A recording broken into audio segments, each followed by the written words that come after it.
परछाइयों के राज बहुत गहरे होते हैं और मैंने अपने राज बहुत लंबे समय तक छुपा लिए।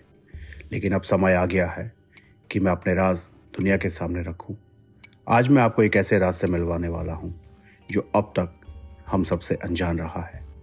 आज मैं आपको बताने जा रहा हूं एक ऐसी मौत के बारे में जो अपने आते ही कई राज जिंदा कर गई है।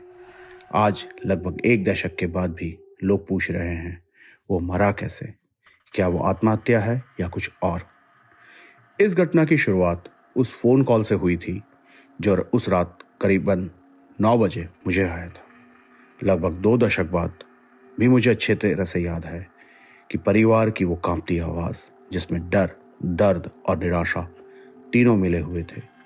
उन्होंने मुझे अपने परिवार की उस लड़की के बारे में बताया जिसमें कुछ असामान्य बदलाव आ रहे थे जिसे डॉक्टर भी नहीं समझ पा रहे थे। सब कुछ सुनने के बाद मैंने जल्द ही उनसे मिलने का वादा किया। जिस दिन मुझे उनके घर जाना था, सुबह से ही मैं कुछ असहज महसूस कर रहा था। दोपहर तकरीबन 3 बजे मैं उनके यहाँ पहुंच गया था। दूसरी मंजिल के उस फ्लैट तक जाने से पहले ही मुझे एक अजीब सा एहसास हो रहा था। वो मेरे लिए ऐसे केसेस में होना स्वाभाविक था। जैसे ही घर का दरवाजा खुला, ऊर्जा का एक जोरदार झटका मैंने महसूस किया। वो मुझे भी अंदर तक हिलाकर चला गया। मैं घर के अंदर गया और उस लड़की के कमरे की तरफ बढ़ा, लेकिन मेरे कदम मेरे कान में गूंजती आवाज मत जा, रुक जा सुनकर भी ठिठक जरूर रहे थे, लेकिन रुक नहीं रहे थे। उस लड़की के कमरे का दरवाजा खुलते ही मुझे ऊर्जाओं का पहाड़ देखने को मिला। वहां 1-2 नहीं, लगभग 27 ऊर्जा मौजूद थी। मैं बिना हिचकिचाहट के आगे बढ़ चला और जैसे जैसे मैं आगे बढ़ रहा था, मेरे कानों में आने वाली आवाजें और तेज हो गई। जैसे ही मैं उस पलंग तक पहुंचा जहां वो लड़की सो रही थी, मैंने वहां एक ऐसी ऊर्जा को देखा जो बाकी सभी ऊर्जाओं को नियंत्रित कर रही थी। वो सबसे ज्यादा नकारात्मकता से भरी हुई थी और मानो इंतजार कर रही थी कि मैं कुछ करूं और वो मुझे अपने नियंत्रण में ले ले। मुझे एहसास हुआ कि मैं उस ऊर्जा से उलझ नहीं सकता। मैंने बिना कुछ किए अपने कदम वापस मोड़ लिए।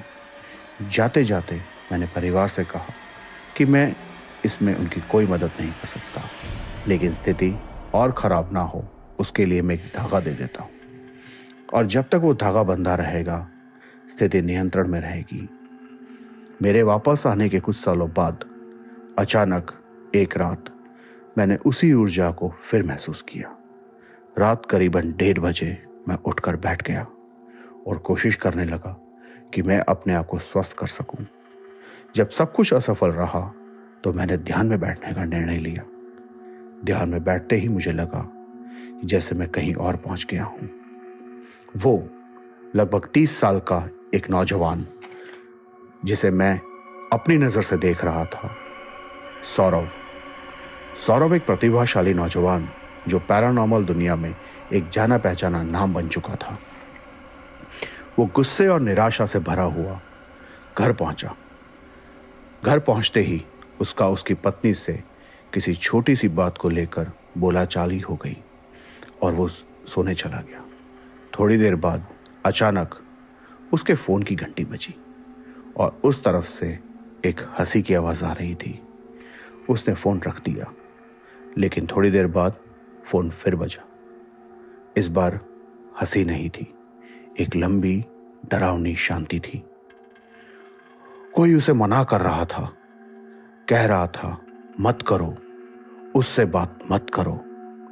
यह आवाज मैंने तुरंत ही पहचान ली। यह वही आवाज थी जो उस दिन मुझे भी मना कर रही थी। सौरभ फोन रख देना चाहता था, लेकिन मैंने उसे फोन रखने नहीं दिया। वो आवाज कहने लगी कि अगर तुम रुके नहीं तो मेरी तरह ही यहां फंस जाओगे।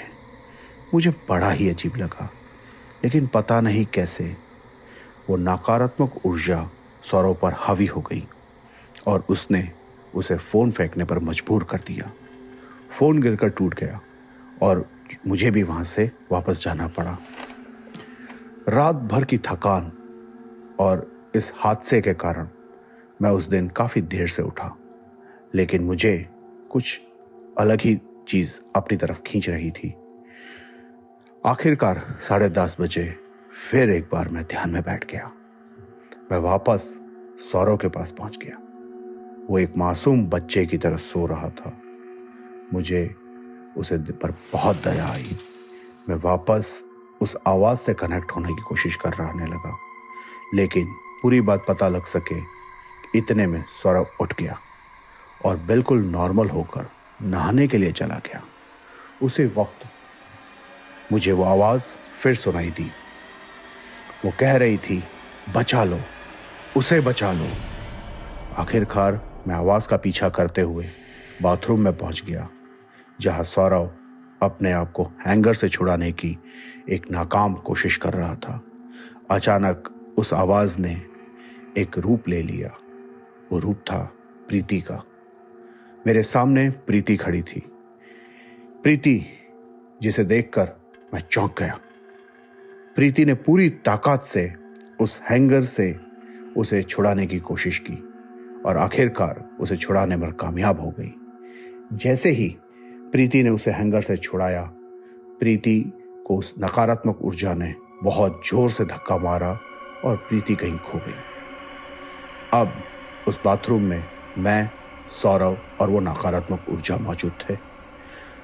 मैंने नकारात्मक ऊर्जा से लड़ने का मन बना लिया। मुझे कैसे भी सौरव को बचाना था। जैसे ही मैंने उस नकारात्मक ऊर्जा से लड़ने की कोशिश शुरू की, सौरव बड़ी जोर से जमीन पर गिरा और एक बड़ी आवाज हुई। शायद उस आवाज को सुनकर उसकी पत्नी, उसके पिता सब बाथरूम की तरफ दौड़ आए। मेरा ध्यान उनके दरवाजे खटखटाने की तरफ गया। उतने में ही उस नकारात्मक ऊर्जा ने सौरव के हाथों पर अपना नियंत्रण कर लिया और सौरव के वो हाथ, जो कभी उसके खुद के हुआ करते थे, आज नकारात्मक ऊर्जा के हो गए।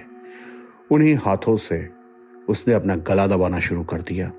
मैंने बहुत कोशिश की, सही बता रहा हूं, मैंने बहुत कोशिश की कि मैं उस हाथ को उसके गले से अलग कर सकूं, लेकिन असफल रहा।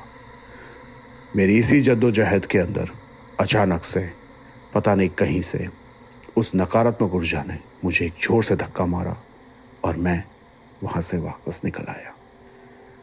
आने के बाद मैं बहुत परेशान था। मैं चाहता था कि मैं कैसे भी करके सौरव से किसी भी तरह का कोई कांटेक्ट करूं, लेकिन वो पॉसिबल नहीं हो पा रहा था। कुछ सालों पश्चात मुझे मालूम पड़ा कि सौरव, जो बिल्कुल नॉर्मल होकर उस बाथरूम की तरफ गया था, अधमरी हालत में उस बाथरूम से निकला और हॉस्पिटल पहुंचने से पहले उसने दम तोड़ दिया। यहां आपको यह सब बताने के पीछे भी शायद सौरभ ने ही मुझे कहा है।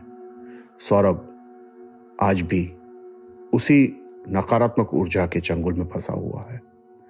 वो निकलने की कोशिश कर रहा है, लेकिन वो निकल नहीं पा रहा। हम कोशिश में हैं कि कैसे भी करके उसे निकाल सकें। प्रीति, जिसे देखकर मैं चौंक गया था, वो कौन थी? कैसे वो इसके चंगुल में फंसी होगी? या मेरा और उसका आमना सामना पहले कब हुआ था? इसके लिए अगला वीडियो जरूर देखिएगा। Thank you. Please like and subscribe Horror In channel.